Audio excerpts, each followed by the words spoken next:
meters, turn left.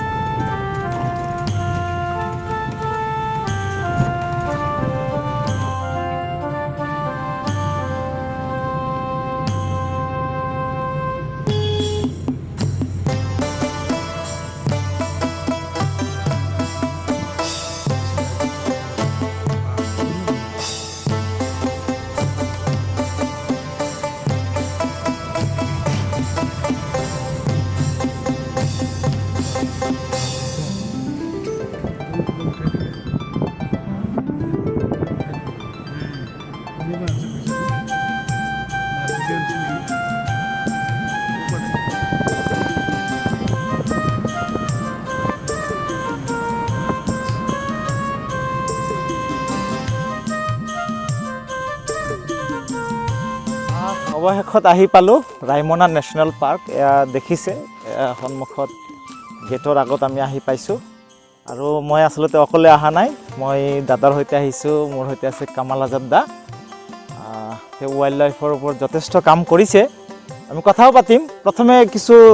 চাই ল'ব বিচাৰিছোঁ যে ৰাইমনা নেশ্যনেল পাৰ্কটো কেনেকুৱা।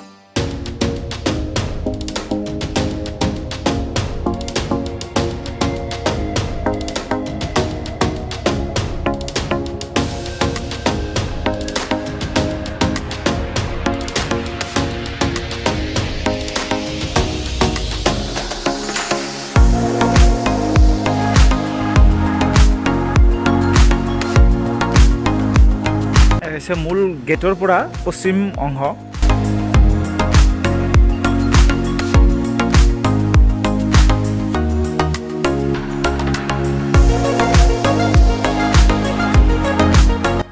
ইয়াত কিন্তু যথেষ্ট অপৰচুনিটি আছে। দেখা পাইছে যে ইয়াত বহুত খালী ঠাই আছে আৰু এই অঞ্চলত যিকোনো ধৰণৰ পৰ্যটকক আকৰ্ষণ কৰিব পৰা বহু কিবা কৰিব পাৰি ইয়াত। আৰু ইয়াত জনজীৱন, এয়া হৈছে জনজীৱন।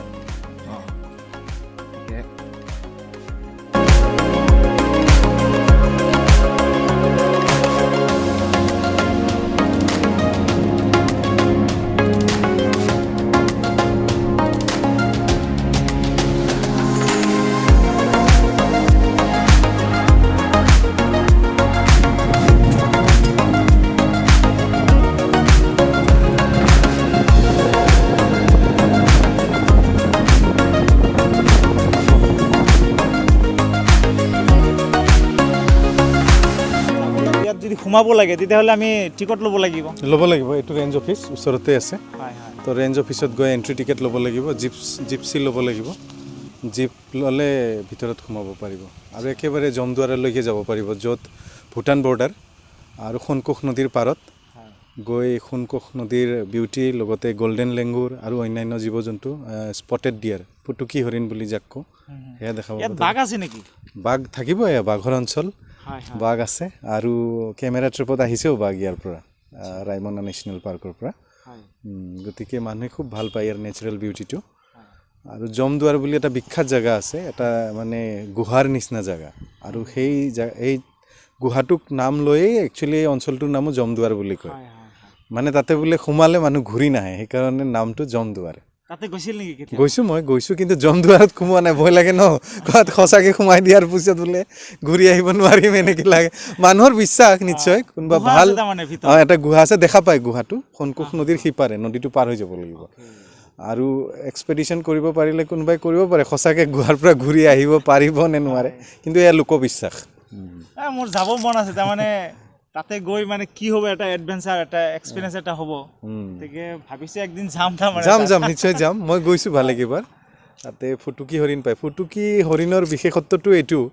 যে অসমত ফুটুকী হৰিণ এই মানাহ অঞ্চলতেই পোৱা যায়। তাৰ পৰা আৰু সিফালে এইটো কাজিৰঙাই হওক বা নামেৰিয়ে হওক, সিফালে আৰু ফুটুকী হৰিণ পোৱা নাযায়। আপোনাৰ মানাহৰ লগত ইয়াৰ কিবা কানেকশ্যন আছে নেকি? আছে, এইটো কণ্টিনিউৱাছ ফৰেষ্ট হয়। আৰু কণ্টিনিউৱাছ ফৰেষ্ট বহুত ইম্পৰ্টেণ্ট আজিৰ তাৰিখত বন্যপ্ৰাণী সংৰক্ষণৰ কাৰণে, বিশেষকৈ যিবিলাক ডাঙৰ জীৱ জন্তু যেনে হাতী, বাঘ, ঢেকীয়াপতীয়া বাঘ, এইবিলাক যিহেতু বহুত ডাঙৰ জন্তু, তো ইহঁতৰ সংৰক্ষণৰ কাৰণে আমি সৰু এলেকাত সংৰক্ষণ কৰিম বুলি নহয়, ইহঁতক বহুত ডাঙৰ এৰিয়া লাগে। মানে আৰু তাক ইংৰাজীত লেণ্ডস্কেপ বুলি কয়, হিউজ লেণ্ডস্কেপ লাগে। কাৰণ হাতীয়ে ইফালৰ পৰা সিফালে অহা যোৱা কৰি থাকে ইহঁতে মাইগ্ৰেট কৰে লোকেল মাইগ্ৰেট কৰে আমি গম পাওঁ কেতিয়াবা ইহঁতে গাঁৱলৈকে ওলাই যায় সেইটোহে মানুহে গম পায় কিন্তু জংঘলৰ ভিতৰত ইহঁতে ডাঙৰ এৰিয়া ইহঁতে অহা যোৱা মুভমেণ্ট কৰি থাকে আৰু তাৰ মূল কাৰণটো যে হাতীয়ে নিজেই জানে যে হাতীয়ে যদি এটা জাগাত যদি থাকে বহুত দিনৰ কাৰণে তেতিয়া তাৰে খোৱা খাদ্য শেষ হৈ যাব এইটো হাতীয়ে বুজি পায় ভালকে সেইকাৰণে ইহঁতে ভিতৰতে মাইগ্ৰেট কৰি থাকে যাতে এবাৰ এটা জাগাত খাই যোৱাৰ পিছত এবছৰ পিছত আকৌ তাতে নতুনকৈ গছ-গছনি গজিব আকৌ তালৈকে আহিব খাব গতিকে হাতীৰ এইটো চৰিত্ৰ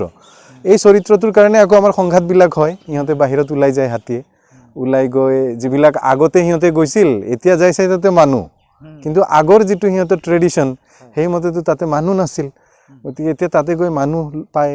তাতে বিভিন্ন ধৰণৰ সংঘাত হয় আৰু সংঘাতৰ মূল কাৰণ এইটো এটা হয় মানে হাতীয়ে কেনেকৈ গম পায় যে মই আগত গৈছিলোঁ ইয়াত এইটোতো বহুত ইণ্টাৰেষ্টিং আপোনাৰ চাইণ্টিফিক বিষয় আপোনাৰ মাইগ্ৰেশ্যনটো মানে বিভিন্ন চাইণ্টিফিক এনালাইচিছ হৈছে বহুতে বুজিয়ে নাপায় কেনেকৈ জন্তু এটাই নিজৰ এটা ঠাই য'ত আগতে গৈছিলোঁ এইটো মনত ৰাখে আপুনি বিশ্বাস নকৰিব কাজিৰঙাত এতিয়া ফেব্ৰুৱাৰী মাহ এতিয়াও আছে কিছুমান চৰাই বাৰ হেডেড গিজ বুলি কয় অসমীয়াত ধৃতৰাজ চৰাই বুলি কয় এই চৰাইবিলাক আপোনাৰ ঠিক নৱেম্বৰ ডিচেম্বৰত অহা আৰম্ভ হয় যাক আমি মাইগ্ৰেশ্যন বুলি কওঁ আৰু এই চৰাইবিলাক আহে একেবাৰে আপোনাৰ ৰাছিয়া আপোনাৰ তিব্বতৰ যিবিলাক স্নো কেপ মানে মাউণ্টেইন আছে তাৰে যিবিলাক হ্ৰদ আছে এই হ্ৰদবিলাকত সিহঁতে থাকে গৰম দিনত আৰু ঠাণ্ডা দিনত যেতিয়া তাতেও বৰফ জমা হয় আৰু ইহঁতৰ খোৱা লোৱাৰ অভাৱ হয় ইহঁতে কাজিৰঙালৈকে আহি পায় আৰু বিশ্বাস কৰক কোনো ইহঁতৰ তেনেকুৱা ৰাস্তা চিনি পায় বুলি নহয় কি এইটো এটা নেচাৰেল মানে ইনষ্টিংক্ট যাৰ দ্বাৰা সিহঁতে পথ আৰু ক'ত যাব লাগে কেনেকৈ যাব লাগে এইখিনি তেওঁলোকে জন্তুবিলাকে কৰিব পাৰে এইটো মাইগ্ৰেশ্যনটো ষ্টাডি কৰিব লগা বিষয় কিবা আছে মানে কিবা শক্তি আছে এইবিলাকত ছ'লাৰ ছিষ্টেম আছে ষ্টাৰ তৰাবিলাকৰ যিবিলাক ছিষ্টেম আছে আৰু লগতে বতাহ উইণ্ড যিটো ডিৰেকশ্যন এই সকলোবিলাক বস্তু ইয়াৰ পিছত নিহিত হৈ আছে আৰু বহুতে কয় যিটো চুম্বক ক্ষেত্ৰ আছে পৃথিৱীৰ যিটো চুম্বক ক্ষেত্ৰ তাৰ ওপৰতো সিহঁতে নিৰ্ধাৰণ কৰিব পাৰে যেনেকৈ আমাৰ সাগৰত বংগোপসাগৰত এটা কাছ পায় অলিভ ৰিডলি টাৰ্টল বুলি কয় ইহঁতেও শ্ৰীলংকাৰ পৰা উৰিষ্যালৈকে কণী পাৰিব আহে ইমান দূৰ একেধৰণে মাইগ্ৰেশ্যনৰ দ্বাৰা আৰু তাতেও সিহঁতে গোটেই দিশটো নিৰূপণ কৰে এই পানীৰ যিটো ডিৰেকশ্যন পৃথিৱীৰ ঘূৰ্ণনৰ লগত ছিজনেলি পানীৰ বতাহৰ এইবিলাকৰ ডিৰেকশ্যনবিলাক চেঞ্জ হয় আৰু এইবিলাক ফ'ল' কৰি ইহঁতে মাইগ্ৰেশ্যনটো কৰে খুবেই ইণ্টাৰেষ্টিং ছাবজেক্ট এইটো হয় বাঘৰ কাহিনীটো কি মানে বাঘে কি কৰিব পাৰে বাঘৰটো আমাৰ বন ৰজা আৰু ঢেকীয়াপতীয়া বাঘ আচলতে royal Bengal tiger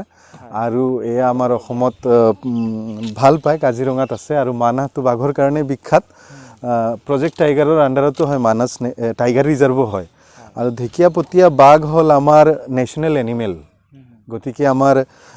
national animal বুলি ক'লে যিটো আৱেগ জড়িত হৈ আছে সেইটো বাঘৰ ঢেকীয়াপতীয়া বাঘৰ লগত জড়িত হয় আৰু ৱৰ্ল্ডত যিবিলাক জন্তুক আটাইতকৈ বেছি ভাল পায় মানুহে চায় তাৰে ভিতৰত ঢেকীয়াপতীয়া বাঘ এটা মানুহ ক্ৰেজি মানে বাঘ চাবৰ কাৰণে তো এয়া আমাৰ অঞ্চলত আছে আমি টুৰিজমটো টাইগাৰ টুৰিজমটো আমি আৰু গ্ৰ' কৰিব লাগে মানাসক লৈ কাজিৰঙাক লৈ ন' ডাউট কাজিৰঙাত ৰাইনো চাব মানুহ আহে কিন্তু বাঘো খুব ভাল চাইটিং হয় কাজিৰঙাত আজিকালি কিন্তু ৰাইমনা ইমান এটা বিখ্যাত হোৱা নাই 2021 চনত যদিও এইটো নেশ্যনেল পাৰ্ক হিচাপে পাইছে চাওক ঘোষণা কৰি দিলেতো নহ'ব নেশ্যনেল পাৰ্ক বুলি আৰু ইয়াৰ ইনফ্ৰাষ্ট্ৰাকচাৰ বহুত মানুহ আনিব লাগিলে পৰ্যটকক আনিব লাগিলে ইয়াৰ ইনফ্ৰাষ্ট্ৰাকচাৰক ভালেখিনি ডেভেলপ কৰিব লাগিব মানুহ আহি যাতে ইয়াতে ভালকৈ থাকিব পাৰে ৰিজৰ্টবিলাক ছেফটি ফিল কৰিব লাগিব আৰু কমিউনিকেশ্যনটো ভাল হ'ব লাগিব আৰু লগতে যিখিনি জেগাই এই টুৰিজম ইণ্ডাষ্ট্ৰিটো গ্ৰ' কৰিম বুলি ভাবিছে তেওঁলোকক বহুত ট্ৰেইনিং দিব লগা হয় কাৰণ আপোনাৰ হস্পিটেলিটি ট্ৰেইনিং বুলি কয় হস্পিটেলিটি ট্ৰেইনিং নহ'লে কোনোবা যদি পৰ্যটক আহি ফেলে তেতিয়া ইমান ভাল নাপাব তেওঁলোকক গাইডেন্স দিব পাৰিব লাগিব বুজাব পাৰিব লাগিব ষ্টৰি টেলিং নেচাৰ মানুহক কাহিনী কৈ যিটো এটা আমোদ এটা অভিজ্ঞতা দিব লাগে টুৰিষ্টবিলাকক পৰ্যটকবিলাকক সেইকাৰণেও ট্ৰেইনিঙৰ দৰকাৰ হয়তো ইনফ্ৰাষ্ট্ৰাকচাৰটো অভাৰঅল চৰকাৰে ইয়াতে গুৰুত্ব দিব লাগিব খালি ঘোষণা কৰি দিলেই এটা অঞ্চলত যে ৱাইল্ড লাইফ প্ৰটেকশ্যন আৰু কনজাৰ্ভেশ্যন হ'ব তেনেকৈ নহয় ৰাইমনাৰ খুব বেছি পটেঞ্চিয়েল আছে ৱাইল্ড লাইফ কনজাৰ্ভেশ্যনৰ দিশতো আছে লগতে পৰ্যটকৰ দিশতো ভালেখিনি কাম ইয়াৰ চৰকাৰে কৰিব লাগিব আৰু আশা কৰোঁ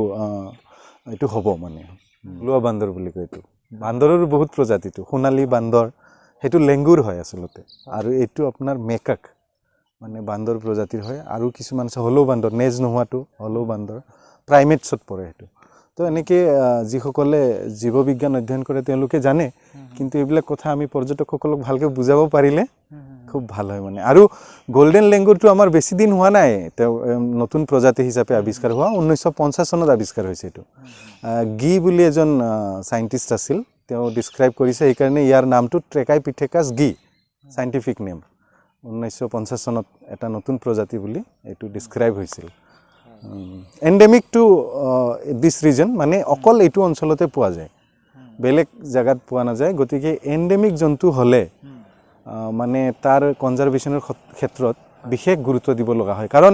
কিবা এটা ক্লাইমেটিক সিচুৱেশনত যদি জন্তুটো ওপৰত প্ৰেছাৰ পৰে তো জন্তুটো সঁচাকৈ নোহোৱা হৈ যাব কাৰণ ই এটা জায়গাতে আছে কিছুমান জন্তু থ্ৰু আউট দ্য গ্লোব আছে তো কিছুমান জায়গাত প্ৰেছাৰ পৰি নোহোৱা হ'লেও সেই বেলেগ জায়গাত হ'লেও পোৱা যাব যেনে আমাৰ নাহৰ ফুটুকী বাঘ একদম আফ্ৰিকাৰ পৰা লৈ গোটেইখিনিত আছে কিন্তু এই প্ৰজাতিটো সোণালী বান্দৰ প্ৰজাতিটো এন্ডেমিক মাত্ৰ এটা ৰিজনত আছে কিবা কাৰণত যদি নোহোৱা হয় ইয়াক আৰু আমি ঘূৰাই নাপাম অসমৰ গাৰো পাহাৰতো পোৱা যায় সেইটো হেৰি হুলক গিবন মানে হলৌ বান্দৰ বুলি কয় অসমীয়াত তেতিয়াহ'লে সোণালী বান্দৰটো চক্ৰশিলাত পোৱা যায় চক্ৰশিলা কোকৰাঝাৰৰ যিটো চক্ৰশিলা অভয়াৰণ্য